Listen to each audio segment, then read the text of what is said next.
ports of LA and Long Beach up to the rail yards here in the City of Commerce. We'll get there in a little bit. And they take those containers and they put them on the trains and they go eastbound.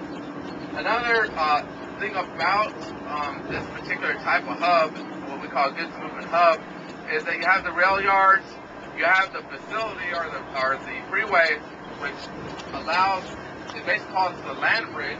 The land bridge is a bridge that goes from the port to the 2 rail yards or through 3 rail yards. But also between here and the 2 ports, there are tons of warehouses and transloading facilities. And in the City of Commerce, Southgate, and cities in this area, it used to be mostly manufacturing.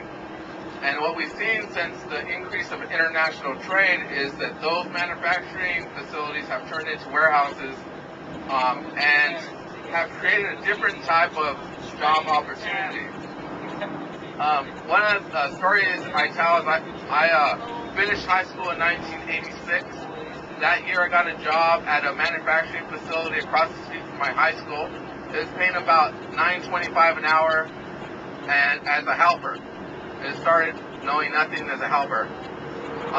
Jump forward 20 years, and my nephew graduates from high school 2006.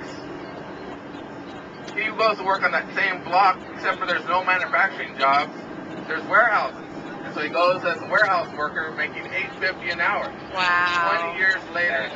And so the jobs, the types of jobs that are being replaced with this type of industry are lower wage jobs, because they're cutting costs at every angle. Where I grew up in the City of Commerce on a main street, Atlantic, there used to be 2 union halls and 3 banks. Now there's 3 temp services and 2 check cashing services. No bank, no union halls. And so this is what we see in that transition of increasing international trade. We have no longer at these warehousing facilities. They're not union jobs. Mostly they're temp services.